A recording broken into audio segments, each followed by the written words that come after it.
WWE addresses Seth Rollins' status after he suffered a torn MCL and partially torn meniscus this past Monday night on Raw. What are the plans for Rollins moving forward? Is he set to undergo surgery? And is his current status and current plans for WrestleMania still intact? We'll let you know about that. Plus, the Bruiserweight is back, Butch is no more, and Pete Dunne has returned last night on SmackDown. The NWA released a correction regarding rumors about their television show airing on the CW network. Randy Orton hits Roman Reigns with an RKO last night on SmackDown. Logan Paul says that Kevin Owens has to remove his cast, otherwise their US title match at the Royal Rumble is off. Legado del Fantasma are back, but with different members on SmackDown. Jeff Hardy possibly teases a heel turn on AEW Rampage in his match against Darby Allin. New contenders for the Women's Tag Team Championships have emerged, and several matches have been announced for AEW Collision.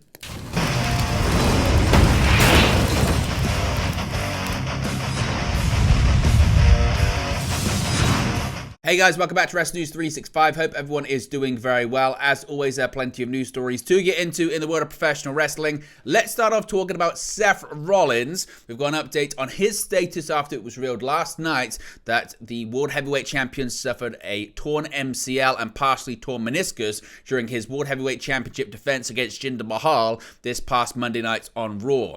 WWE has addressed Seth Rollins' medical status after a real-life injury occurred to the World Heavyweight Champion. Now, Rollins appeared to be injured during a match in the main event of this week's edition of Raw against Jinder Mahal. While details have been sparse about the nature of the injury, WWE has officially advertised and addressed the existence of a concern with the architect. In an advert for the next episode of Raw, that being January 22nd on last night's episode of SmackDown, Monday's edition of Raw is set to open with Rollins. Noting that Seth Rollins will open Monday Night Raw, he will, quote, address his future as World Heavyweight Champion, end quote.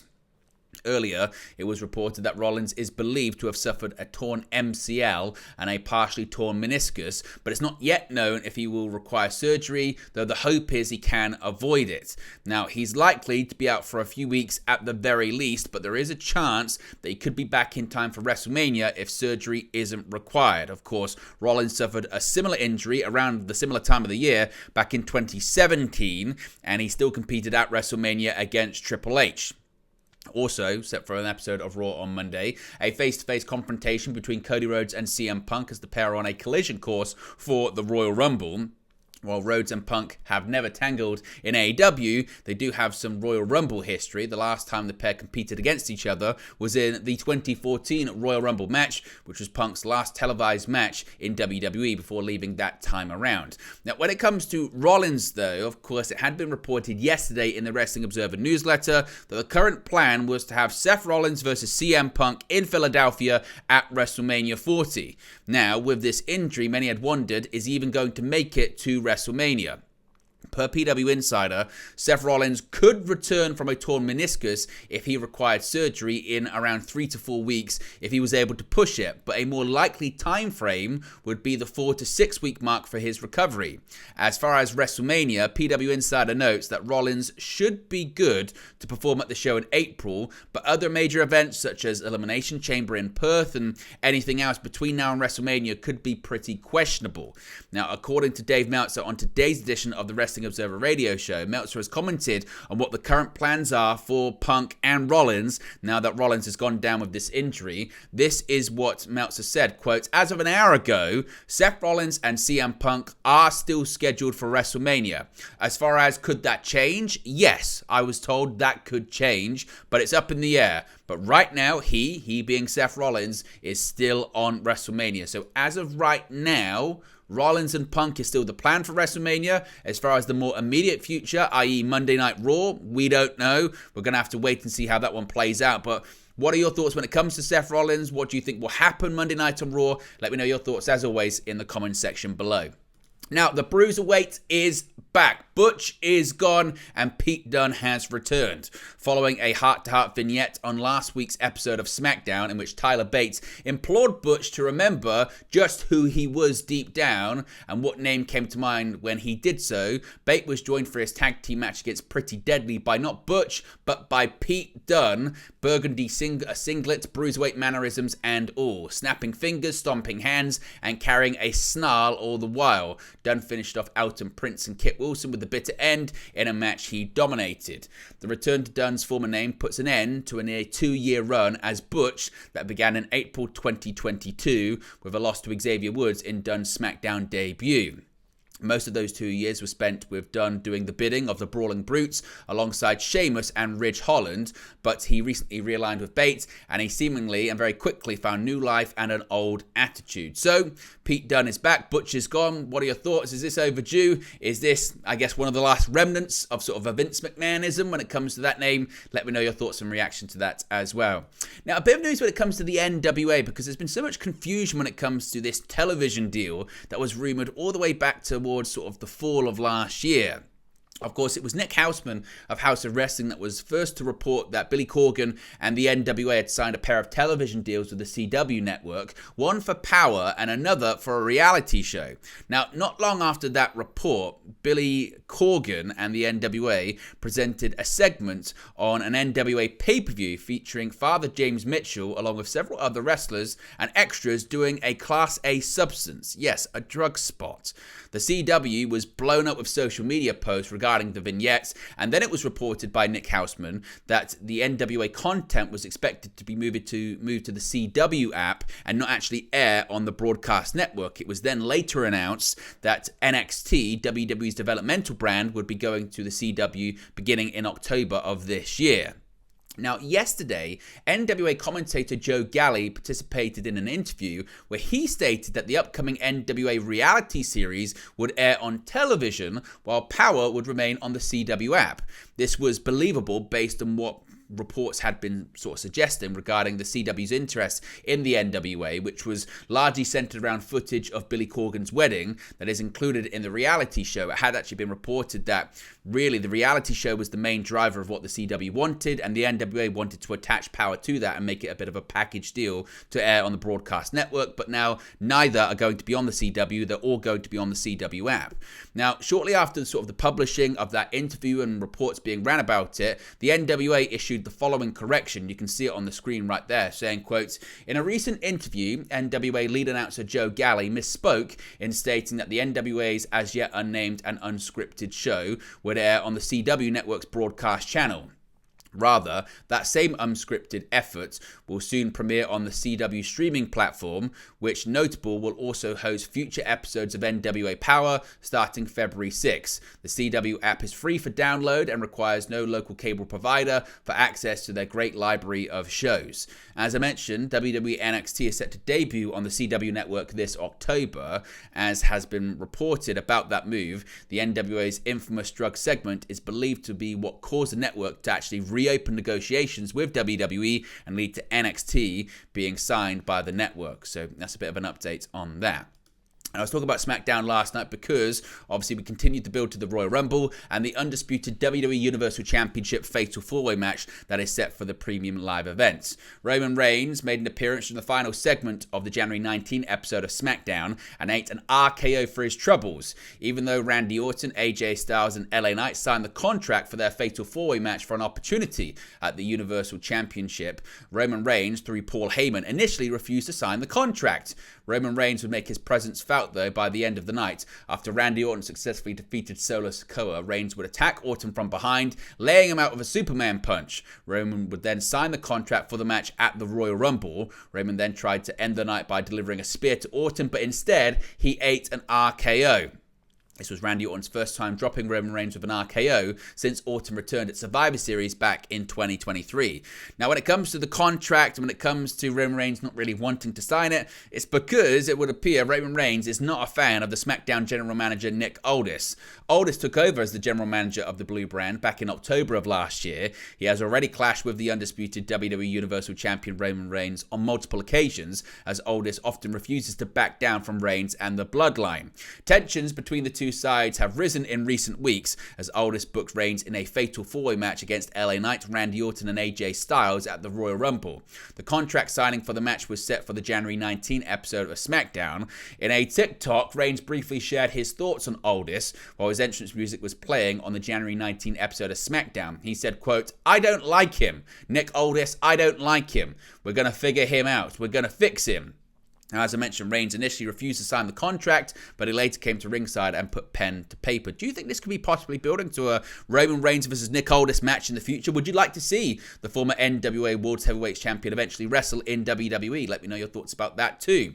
Now, speaking of title matches at the Royal Rumble, we know there's going to be a United States Championship match involving Logan Paul making the first defense of his title against Kevin Owens, but the match was under jeopardy because of some new clauses and conditions by the current champion. On last night's episode of SmackDown, Logan Paul threatened to cancel his upcoming match against Kevin Owens. After a vignette aired of Logan Paul again threatening a lawsuit against Kevin Owens, he noted that after Owens hit him while still wearing his cast, he now had a condition for his match at the Royal Rumble.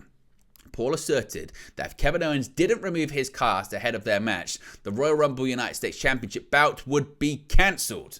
Later, in an in-ring edition of the KO show, Logan Paul was the guest and came to the ring while the pair exchanged words, with Kevin Owens saying that Paul is protected, so while he may be able to say anything he wants, there is a lot that Owens isn't allowed to say about the United States Champion.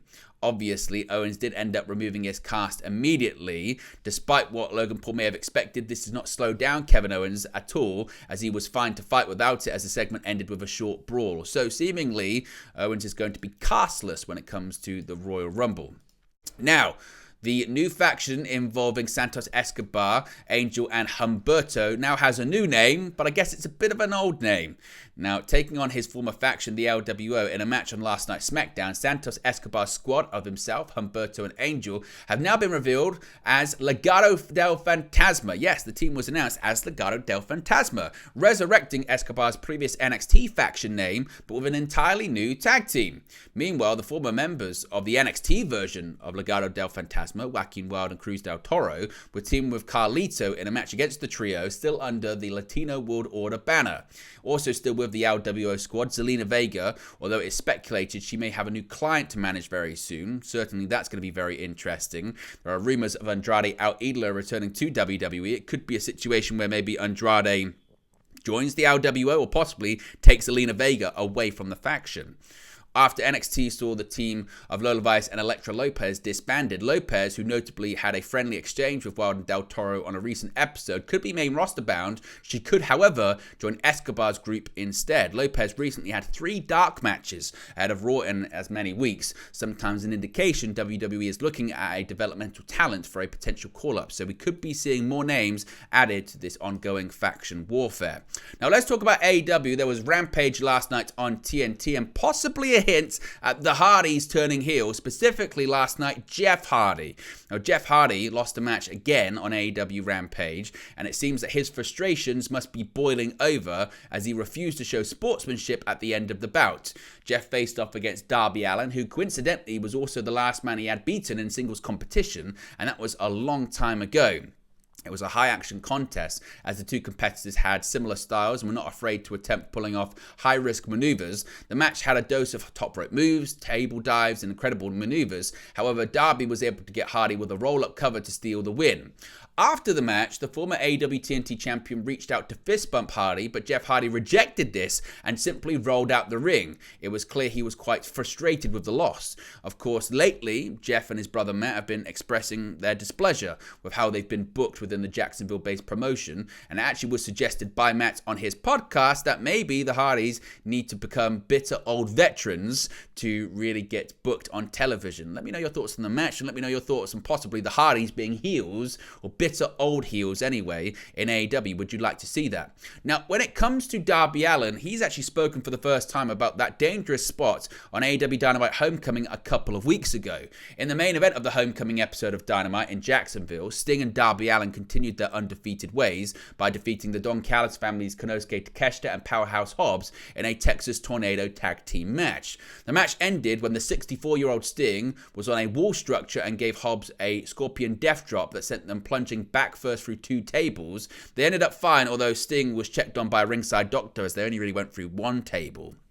Well, that fall was dangerous, and it was a spot that ended the match. There was also a moment where Hobbs and Takeshita swung Darby Allin and then tossed him across the ring. Now, Darby's head/neck hit the ropes really hard. Darby was able to continue, but it was a scary spot, and there had been rumors that Darby was banged up pretty bad. In an interview with KSDK to promote an AEW event in St. Louis, Darby Allin admits that he nearly broke his neck on that move. He said, quote, "The thing with AEW is you can expect the unexpected. I mean that I'm not just trying to sell anything. Every week there is crazy shenanigans going on. Last week I almost broke my neck. This week we have so much crazy stuff. Literally, it's something different every week. We don't play it safe. I was in town. I saw this arch and I kind of want to jump off of it." When asked if he gets nervous, he says, quote, "I never get nervous because I'm going to embrace going to the hospital. I live at the hospital." So Darby saying he actually almost broke his neck on that. Now, whether he's playing that up or whether he's being legitimate, only he knows. Now, going back to SmackDown last night, new challengers for the Women's Tag Team Championships have emerged on WWE television. After besting Chelsea Green and Piper Niven to claim the Women's Tag Team Championship, Kaden Carter and Katana Chance earned a victory over Isla Dawn and Alba Fire, known collectively as the Unholy Union, on Friday's episode of SmackDown on Fox. Now, their next challenge lies in Damage Control, as the champions are slated to defend their titles against Asuka and Kairi Sane on next week's episode. After a quick and successful title defense against the Unholy Union, Carter and Chance found their titles not in their own hands, but in the hands of Asuka and Sane, who had been at ringside for the whole contest. The two members of Damage Control taunted the champions and mocked their titles with exaggerated dancing. Carter and Chance inevitably had enough and snatched their titles back. The champions raised their titles and shouted back at Asuka and Sane, accepting their unspoken challenge. Now, Asuka and Sane's challenge for the Women's Tag Team Championships was never a matter of if, but when. Bayley, the supposed leader of Damage Control, has been very vocal about her desire for the group to attain all the championships available. Members Io Sky and Dakota Kai previously enjoyed 2 reigns with the bout in late 2022 and 2023. Asuka and Sane, meanwhile, were formerly known in WWE as the Kabuki Warriors and are most notorious for their Women's Tag Team title reign from 2019 to 2020, still the longest single reign in the history of the Reborn titles. So, do you think possibly the Kabuki Warriors once again could become Women's Tag Team Champions? We'll have to wait and see. Finally, it's Saturday. You know what that means. Another episode of AEW Collision on TNT. And AEW has confirmed Jon Moxley's opponent for the January 20 episode of Collision. AEW previously announced that Jon Moxley would make his return on the January 20 episode. He has been competing for New Japan Pro Wrestling over the past few weeks. He wrestled at Wrestle Kingdom 18, New Year Dash, and Battle in the Valley. In an update, Tony Khan announced that Moxley will face Shane Taylor in a singles match tonight. Additionally, AEW announced that Thunder Rosa will return to singles action on tonight's episode. Rosa has not had a singles match since Battle of the Belts 3, which was taped on August 5th, 2022. She missed over a year with a back injury. Rosa returned to the ring on December 23, 2023 on that episode of Collision, but she's only competed in tag team matches so far. Now, the lineup for the show has Eddie Kingston and Ortiz facing the Blackpool Combat Club. That's Claudio Castagnoli and Bryan Danielson. Buddy Matthews will face Daniel Garcia. We've got the Adam Copeland Open Challenge. And as I mentioned, Moxley versus Shane Taylor, as well as Thunder Rosa returning to singles competition. But there you go, guys. This is latest pro wrestling news for you. Be sure to smash a like on the like button. Be sure to subscribe, bottom right-hand corner. As always, let me know your thoughts in the comment section below, and I'll speak to you again very, very soon. Hey guys, thank you for watching, listening, streaming, or however you come across this video today. Be sure to click on the video on the right there to watch our next video, or click the bottom there to subscribe, or the bottom right-hand corner. Thank you very much, and I'll speak to you again very soon.